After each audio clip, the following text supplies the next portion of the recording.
massive.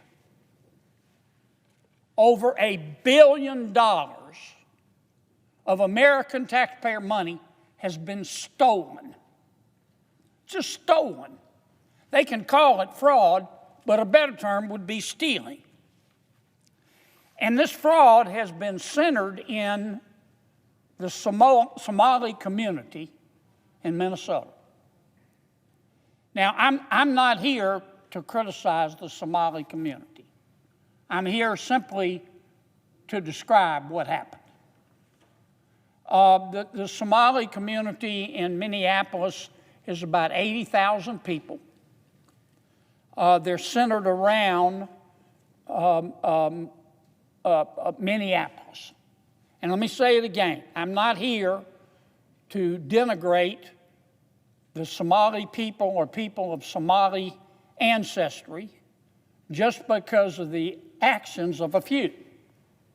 But it is a fact that this $1 billion in welfare fraud occurred almost exclusively in the Somali community in Minnesota and was orchestrated by people with Somali ancestry. Game over, Omar. Where is the $1 billion you stole? The U.S. Senate floor became the stage for a fiery and unsettling speech that immediately captured national attention. Senator John Kennedy rose to speak with a tone that signaled this would not be an ordinary policy discussion. He framed his remarks around a belief shared by many Americans that the United States is one of the most generous nations in the world. From feeding the hungry to housing the homeless, he emphasized that Americans consistently step up to help those in need. That generosity, he reminded the chamber, is funded by hard-working taxpayers. Kennedy made it clear that generosity without accountability creates danger. He warned that when compassion is exploited, public trust begins to collapse. What followed, he said, was not a rumor or speculation, but a deeply disturbing set of facts uncovered by federal prosecutors. He described the situation as so outrageous, it sounded unreal. The scale of the alleged wrongdoing, according to Kennedy, was beyond anything most Americans could imagine. As senators listened, Kennedy signaled that this was a story about more than fraud. Mr. President, as you well know, the American people are the most generous people in the entire world. In our country, when you are hungry, we feed you. When you are homeless, we house you. When you're too poor to be sick, we'll pay for your doctor. We spend trillions of dollars a year helping our friends and neighbors who are less fortunate than we are. And that's rare in this world. I've been all over our wonderful world. You have too, Mr. President. And in many countries, if you get down on your luck, they'll let you die in a ditch. But not in America. Not in America. We take care of our fellow citizens. But it's expensive. We spend trillions of dollars a year to do this. And that money that we spend didn't just fall from heaven. We thank heaven for it, but it came out of taxpayers' pockets. And we shouldn't lose sight of that fact, Mr. President. Now, that's why I get so irritated. Irritated is the wrong word. Angry. When I find out that people take advantage of the American people's generosity. It makes me want to knee someone in the groin. It just makes me furious. And I think the American taxpayers feel the same way. What I'm about to tell you, Mr. President, let me apologize in advance, is deeply disgusting. It's deeply disgusting. I mean, it is clown world on steroids. And when I first read about this, Mr. President, I read it a second time because I experienced slack-jawed astonishment. And when I read it a second time and I realized it was true, I just wanted to run away screaming.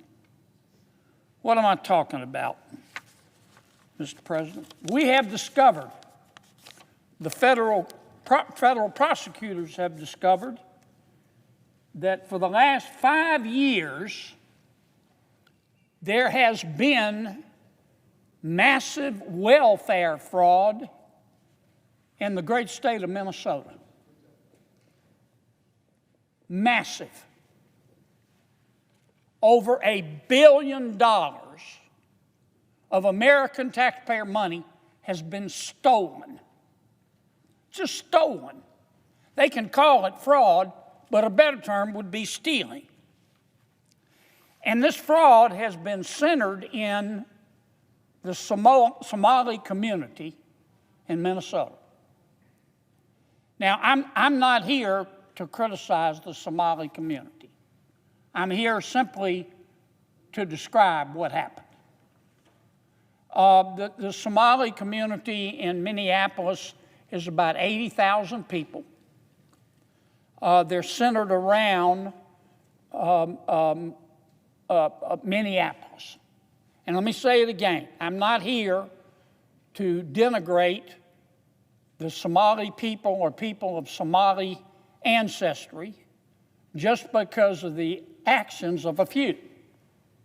But it is a fact that this $1 billion in welfare fraud occurred almost exclusively in the Somali community in Minnesota and was orchestrated by people with Somali ancestry. That's a fact. Facts aren't racist. Facts are facts. So far, 59 people have been convicted, 86 have been charged, and 78 of them are of Somali ancestry. That's just a fact. Now, what these criminals did they had three very elaborate schemes. The first scheme was centered on supposedly feeding hungry children in the Somali community.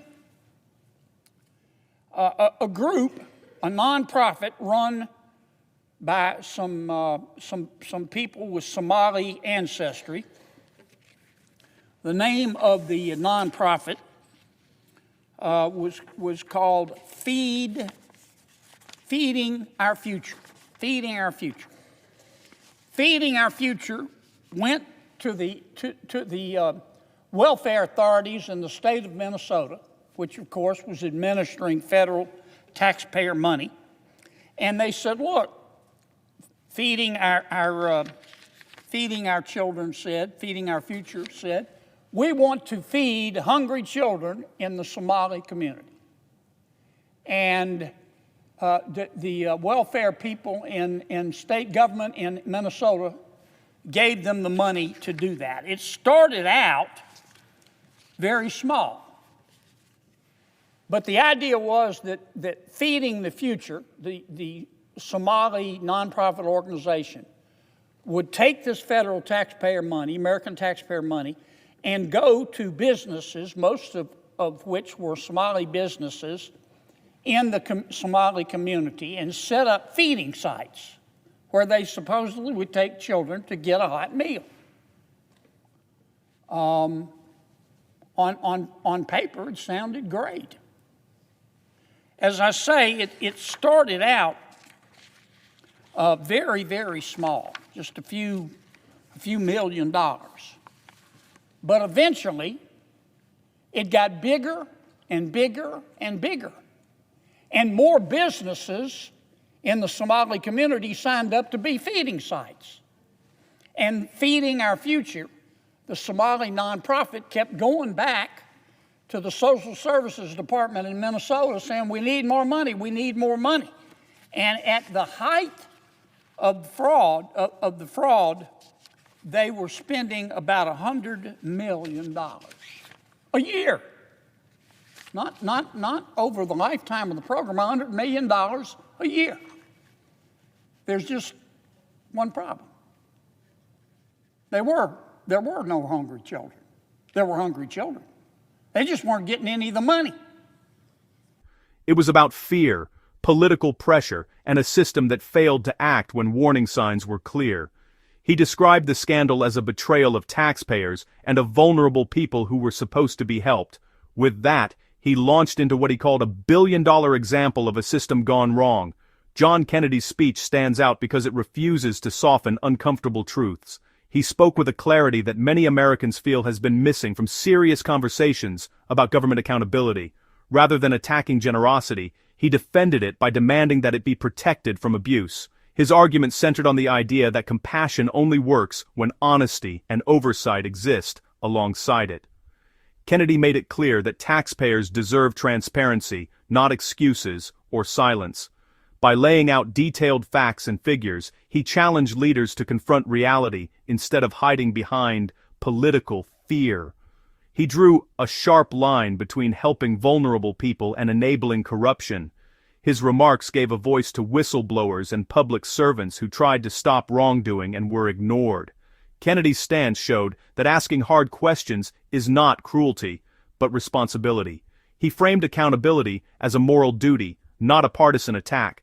In doing so, he reminded the Senate that leadership means acting even when it is uncomfortable. His speech underscored the belief that facts should never be suppressed to protect political interests. For many viewers, Kennedy's message resonated as a call to restore trust in public institutions. The conclusion he left behind was simple and powerful. Generosity must be defended, and those who exploit it must face consequences.